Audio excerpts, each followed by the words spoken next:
Dios les continúe bendiciendo en esta hermosa noche. Ya estamos en el día número 77 del plan de lectura de la Biblia en un año. Así que te invito a que busques tu Biblia. Hoy continuamos con el libro de los jueces, pero vamos a estar leyendo del capítulo 16 al 18. Gloria al Señor. Así que vamos a orar para comenzar con esta lectura de hoy y sea Dios dirigiéndonos. Amén. Así que, Padre, venimos ante tu presencia en esta hora, dándote gracias. Padre, sabiendo, Dios mío, que tú estás aquí con nosotros, Señor. Padre, y que tú estás viendo este tiempo que hemos separado para leer tu palabra y para estudiarla. Tú estás viendo esto con agrado, Señor. Padre, solamente te pedimos que nos des sabiduría que viene de arriba, Señor, la sabiduría que solamente tú sabes dar. Padre, que te lleves toda distracción, toda carga en esta hora, que podamos enfocarnos en tu palabra, Dios mío, y tú toques nuestros corazones, hables a nuestras mentes, Dios mío, renueves nuestro entendimiento, que tu palabra siga haciendo su efecto y su obra en nosotros, Padre, para que podamos vivirla, Dios mío, y de esa manera agradarte. Te damos gracias, Señor, en el nombre poderoso de tu Hijo amado Jesús. Amén y amén. Gloria al Señor. Así que leemos Jueces capítulo 16 en el nombre del Padre, del Hijo y del Espíritu Santo. Amén. Fue Sansón a Gaza y vio allí a una mujer ramera y se llegó a ella. Y fue dicho a los de Gaza: Sansón ha venido acá. Y lo rodearon y acecharon toda aquella noche a la puerta de la ciudad, y estuvieron callados toda aquella noche, diciendo: hasta la luz de la mañana entonces lo mataremos. Mas Sansón durmió hasta la medianoche, y a la medianoche se levantó, y tomando las puertas de la ciudad con sus dos pilares y su cerrojo, se las echó al hombro y se fue, y las subió a la cumbre del monte que está delante de Hebrón. Después de esto aconteció que se enamoró de una mujer en el valle de Sorek, la cual se llamaba Dalila.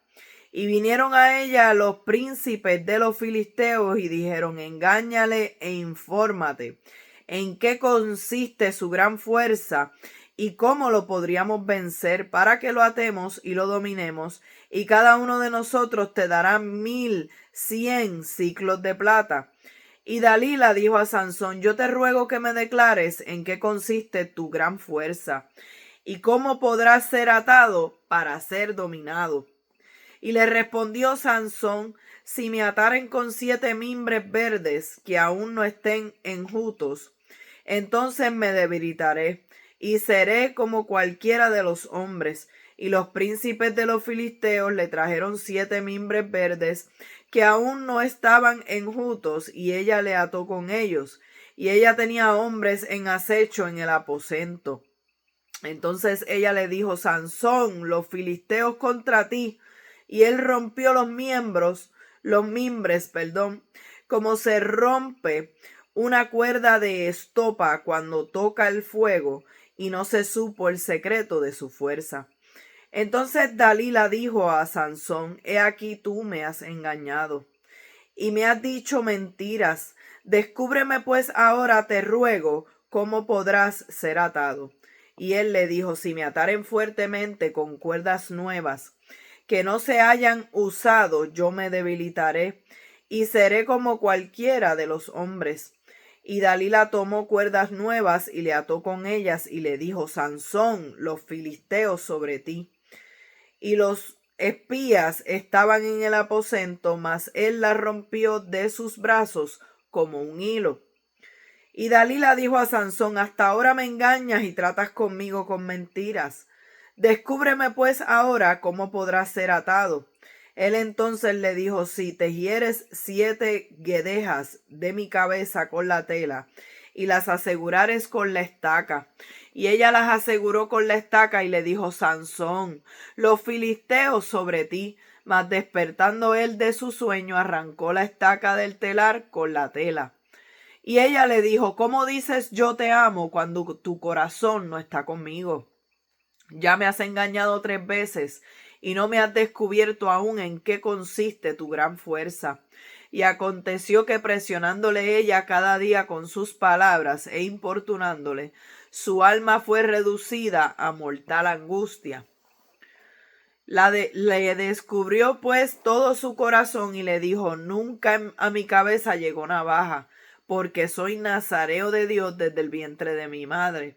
Si fuere rapado, mi fuerza se apartará de mí y me debilitaré y seré como todos los hombres. Viendo Dalila que él le había descubierto todo su corazón, envió a llamar a los principales de los filisteos diciendo: venid esta vez, porque él me ha descubierto todo su corazón. Y los principales de los filisteos vinieron a ella, trayendo en su mano el dinero. Y ella hizo que él se durmiese sobre sus rodillas. Y llamó a un hombre, quien le rapó las 7 guedejas de su cabeza, y ella comenzó a afligirlo, pues su fuerza se apartó de él. Y le dijo: Sansón, los filisteos sobre ti. Y luego que despertó él de su sueño, se dijo: esta vez saldré como las otras y me escaparé. Pero él no sabía que Jehová ya se había apartado de él. Mas los filisteos le echaron mano y le sacaron los ojos y le llevaron a Gaza y le ataron con cadenas para que moliese en la cárcel.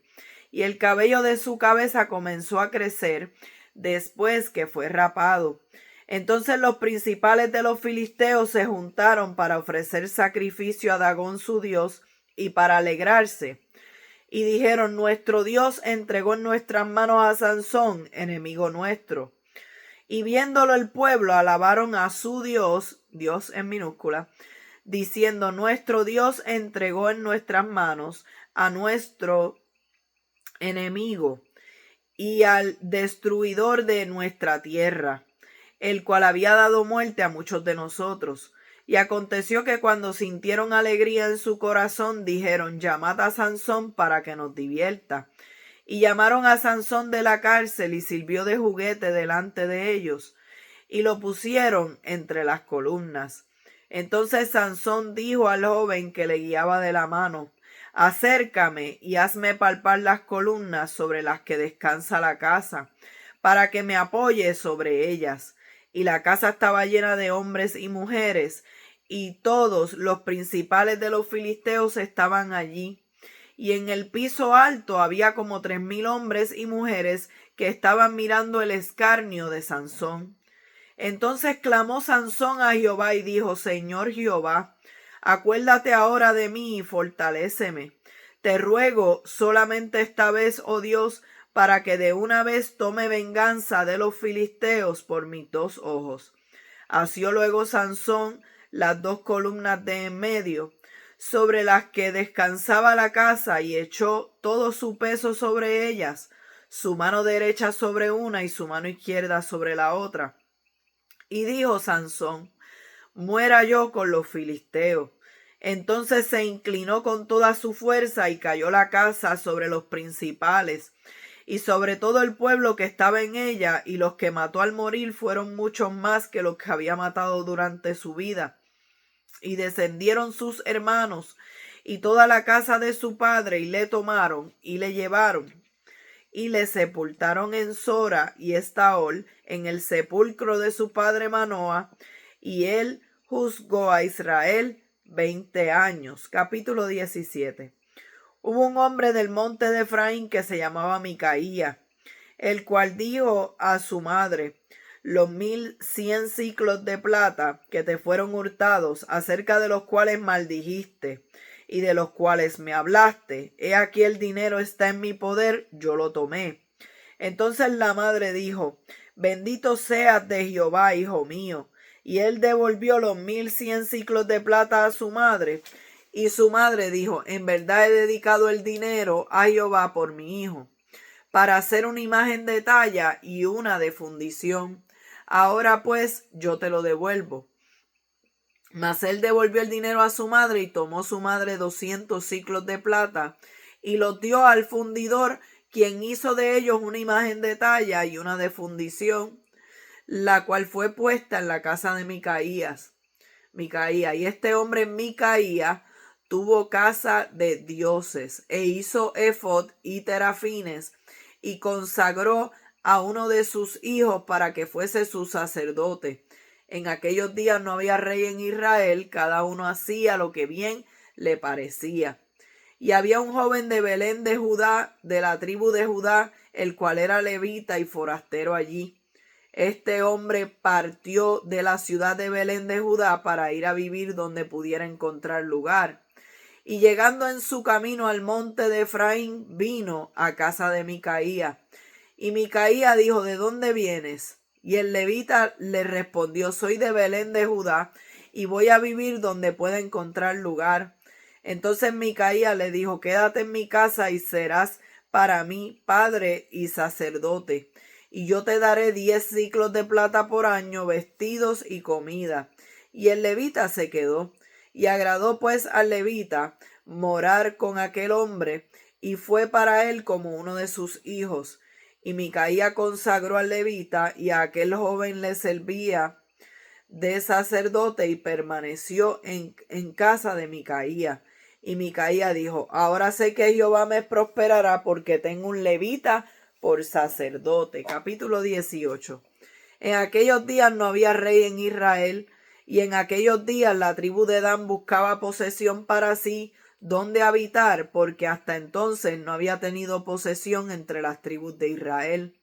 Y los hijos de Dan enviaron de su tribu 5 hombres, de entre ellos hombres valientes de Sora y Estaol, para que reconociesen y explorasen bien la tierra. Y les dijeron: id y reconoced la tierra. Estos vinieron al monte de Efraín hasta la casa de Micaía, y allí posaron. Cuando estaban cerca de la casa de Micaía, reconocieron la voz del joven levita, y llegando allá le dijeron: ¿quién te ha traído acá? ¿Y qué haces aquí? ¿Y qué tienes tú por aquí? Y él respondió: de esta manera ha hecho conmigo Micaía, y me ha tomado para que sea su sacerdote. Y ellos le dijeron: pregunta pues ahora a Dios para que sepamos si ha de prosperar este viaje que hacemos. Y el sacerdote le respondió: id en paz, delante de Jehová está vuestro camino en que andáis. Entonces aquellos 5 hombres salieron y vinieron a Lais, y vieron que el pueblo que habitaba en ella estaba seguro, ocioso y confiado, conforme a la costumbre de los de Sidón, sin que nadie en aquella región le perturbase en cosa alguna, ni había quien poseyese el reino. Y estaban lejos de los sidonios, y no tenían negocios con nadie. Volviendo pues ellos a sus hermanos en Sora y Estaol, sus hermanos le dijeron: ¿qué hay? Y ellos respondieron: levantaos, subamos contra ellos, porque nosotros hemos explorado la región y hemos visto que es muy buena. Y vosotros no haréis nada. No seáis perezosos en poneros en marcha para ir a tomar posesión de la tierra. Cuando vayáis, llegaréis a un pueblo confiado y una tierra muy espaciosa, pues Dios la ha entregado en vuestras manos, lugar donde no hay falta de cosa alguna que haya en la tierra. Entonces salieron de allí, de Sora y Estaol, 600 hombres de la familia de Dan, armados de armas de guerra. Fueron y acamparon en Kiriat Jearim en Judá, por lo cual llamaron a aquel lugar el campamento de Dan hasta hoy. Está al occidente de Kiriat Jearim, y de allí pasaron al monte de Efraín y vinieron hasta la casa de Micaía. Entonces aquellos 5 hombres que habían ido a reconocer la tierra de Lais dijeron a sus hermanos: ¿no sabéis que en estas casas hay efod y terafines, y una imagen de talla y una de fundición? Mirad por tanto lo que habéis de hacer. Cuando llegaron allá, vinieron a la casa del joven levita, en casa de Micaía, y le preguntaron cómo estaba. Y los 600 hombres que eran de los hijos de Dan estaban armados de sus armas de guerra a la entrada de la puerta. Y subiendo los 5 hombres que habían ido a reconocer la tierra, entraron allá y tomaron la imagen de talla el efod, los terafines y la imagen de fundición. Mientras estaba el sacerdote a la entrada de la puerta con los 600 hombres armados de armas de guerra. Entrando pues aquellos en la casa de Micaía, tomaron la imagen de talla, el efod, los terafines y la imagen de fundición, y el sacerdote les dijo: ¿Qué hacéis vosotros? Y ellos respondieron: Calla, pon la mano sobre tu boca y vente con nosotros para que seas nuestro padre y sacerdote. Es mejor que seas tú sacerdote en casa de un solo hombre que de una tribu y familia en Israel. Y se alegró el corazón del sacerdote, el cual tomó el efod y los terafines y la imagen y se fue en medio del pueblo. Y ellos se volvieron y partieron y pusieron los niños, el ganado y el bagaje por delante. Cuando ya se habían alejado de la casa de Micaía, los hombres que habitaban en las casas cercanas a la casa de Micaía se juntaron y siguieron a los hijos de Dan. Y dando voces a los de Dan, estos volvieron sus rostros y dijeron a Micaía: ¿Qué tienes, que has juntado gente? Él respondió: Tomasteis mis dioses que yo hice, y al sacerdote y os vais. ¿Qué más me queda? ¿Por qué pues me preguntáis qué me pasa? Y los hijos de Dan le dijeron: No des voces tras nosotros, no sea que los de ánimo colérico os acometan, y pierdas también tu vida y la vida de los suyos, de los tuyos. Y prosiguieron los hijos de Dan su camino, y Micaía, viendo que eran más fuertes que él, volvió y regresó a su casa. Y ellos, llevando las cosas que había hecho Micaía, juntamente con el sacerdote que tenía, llegaron a Lais, al pueblo tranquilo y confiado, y los hirieron a filo de espada, y quemaron la cárcel. La ciudad, quemaron la ciudad. No hubo quien los defendiese, porque estaban lejos de Sidón y no tenían negocios con nadie. Y la ciudad estaba en el valle que hay junto a Bet-Rehob. Luego reedificaron la ciudad y habitaron en ella. Y llamaron el nombre de aquella ciudad Dan, conforme al nombre de Dan su padre, hijo de Israel, bien que antes se llamaba la ciudad Lais. Y los hijos de Dan levantaron para sí la imagen de talla. Y Jonatán, hijo de Gersón, hijo de Moisés, él y sus hijos fueron sacerdotes en la tribu de Dan, hasta el día del cautiverio de la tierra. Así tuvieron levantada entre ellos la imagen de talla que Micaías había hecho todo el tiempo que la casa de Dios estuvo en Silo. Aleluya. Ya leímos del 16 al 18. Como pueden ver, el capítulo 16 del libro de los jueces nos vuelve a mencionar a nuestro amiguito Sansón. Nos vuelve a mencionar la historia de Sansón, pero en esta ocasión vemos el punto más crítico, ¿verdad? El momento más difícil en la historia de Sansón. Ya vimos en el día de ayer que habían unas debilidades en su carácter, a pesar de que tenía una fuerza sobrenatural, a pesar de que tenía un llamado de Dios, a pesar de que tenía un propósito, tenía un voto de consagración que se había hecho ya desde que él estaba en el vientre de su madre, era separado para Dios.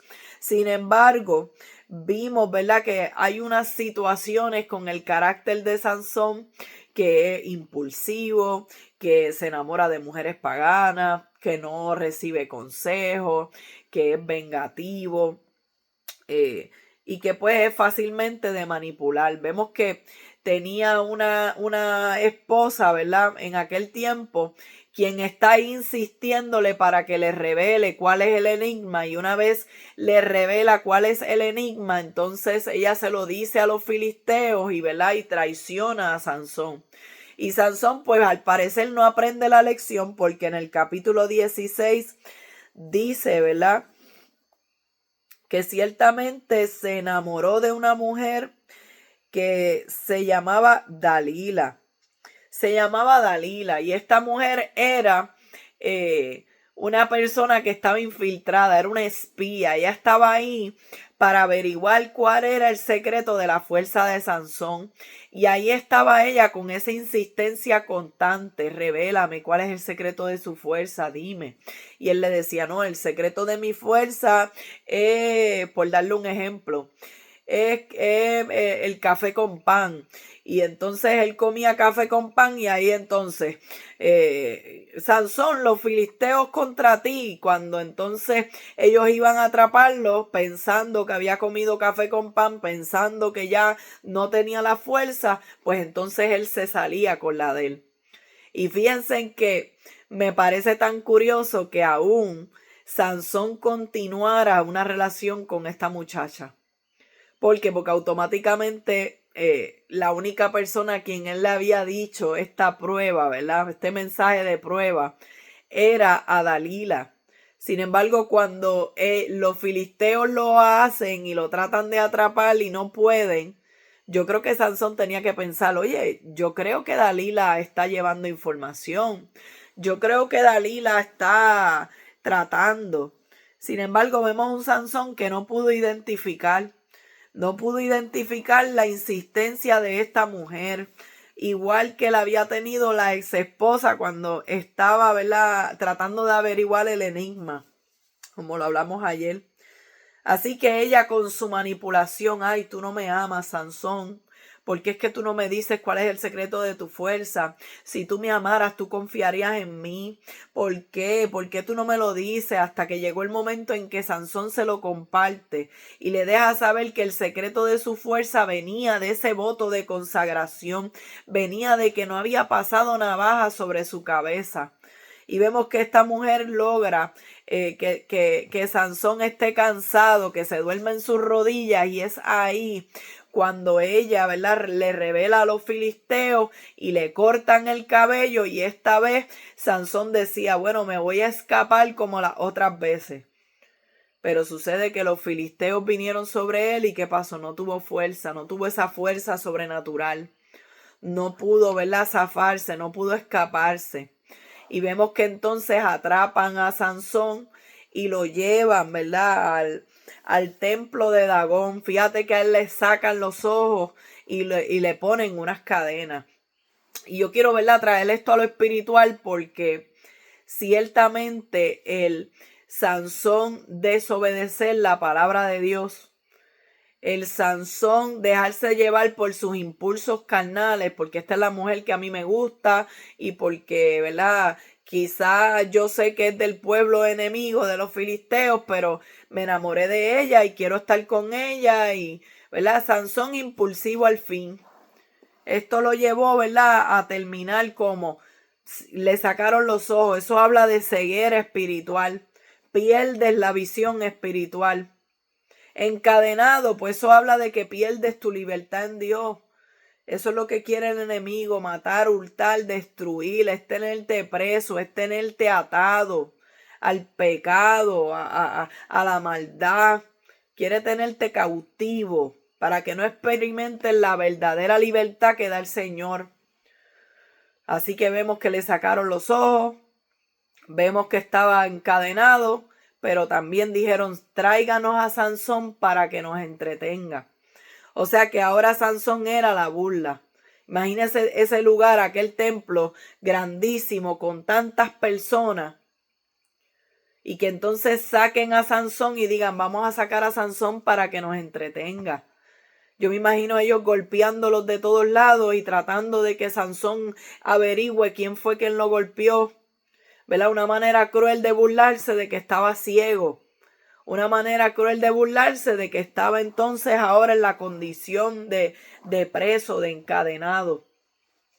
Así que estamos viendo, ¿verdad?, cómo sacan a Sansón y él pide que lo pongan entre medio de unas columnas. Él quería palpar las columnas. Él decía: no veo, pero si puedo tocar las columnas me puedo ubicar. Y no solamente se ubicó, es que él en ese momento comenzó a clamar a Dios. Qué lindo que aunque le habían cortado el cabello, la Biblia deja claro que le había comenzado a crecer. Amado, eso es señal de restauración. ¿Por qué? Porque mientras hay vida hay esperanza. Mientras tenemos vida, tenemos tiempo para arrepentirnos, para ser restaurados por Dios. Y el hecho de que le estuviera creciendo el pelo a Sansón nos recuerda que Dios restaura. Así que Sansón ahí, ¿verdad? Ciego, atado, agarrándose de las columnas, comenzó a clamar a Dios y a dejarle saber, Señor, si yo sé, ¿verdad? En otras palabras, yo sé que yo te he fallado, yo sé que yo he desobedecido, pero yo te pido que por favor tú me devuelvas la fuerza en estos momentos para yo poder vengar al pueblo de Israel de los filisteos, para yo poder tomar venganza por los ojos que me sacaron. Fíjese que eso era parte del propósito de Dios. Sansón fue levantado para comenzar a liberar a Israel de manos de los filisteos. Y ciertamente el propósito de Dios para la vida de Sansón se logró, ¿verdad? Lo podemos decir. Pero entonces él comenzó a jamaquear aquellas columnas de tal manera que el templo se vino abajo y murieron allí como 1000 personas. Murieron allí. Sí, dice, sobre todo el pueblo que estaba allí, sobre los principales y los que mató al morir fueron muchos más que los que había matado durante su vida. ¿Verdad? No me dice exactamente cuál era la cantidad, entiendo que eran 1000 o 2000 personas que habían allí, filisteos que murieron. Pero así como murieron los filisteos, murió también Sansón. Entonces, cuando nosotros nos podemos a reflexionar en esta historia, nosotros decimos, bueno, todo el mundo va en algún momento a morir. Todos en algún momento, ¿verdad? O ¿verdad? O Cristo nos vendrá a buscar antes. Si no, pues nosotros vamos a experimentar la muerte aquí en lo terrenal. Va a llegar el momento en que Dios nos va a llamar a su presencia y nosotros, ¿verdad? Nos va a tocar partir. Este cuerpo va a coger el gusano.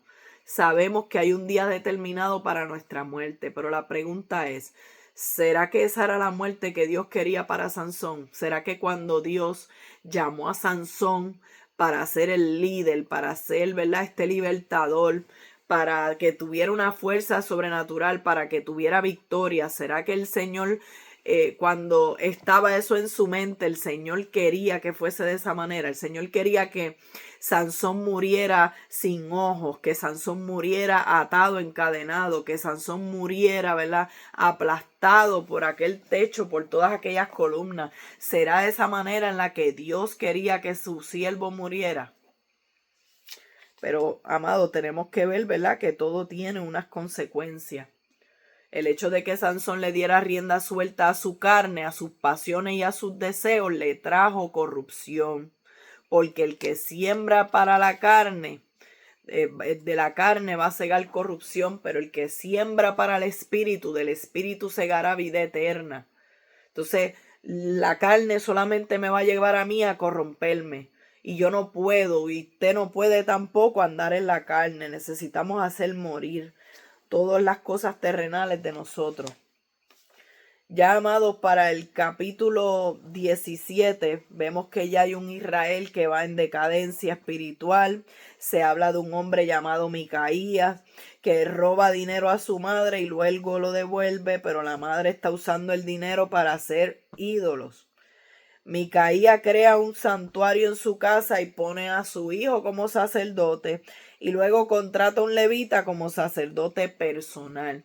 Aquí estamos viendo algo bien extraño, ¿verdad?, en este capítulo 17, porque vemos que cada persona ya está haciendo su propia religión, ¿verdad? Que cuando a falta de enseñanza, a falta de maestros, a falta de líderes, a falta de palabra de Dios, vemos que lo que viene, ¿verdad?, todas las cosas que llegan, es caos, es corrupción.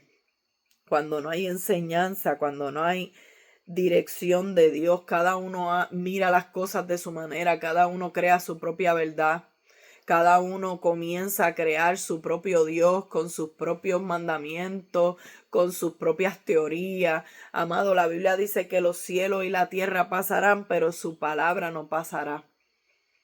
Quizás en tu vida no tengas los mejores líderes, pero tú tienes una palabra de Dios que te dirige. Lamentablemente para el tiempo del pueblo de Israel hacía falta, ¿verdad?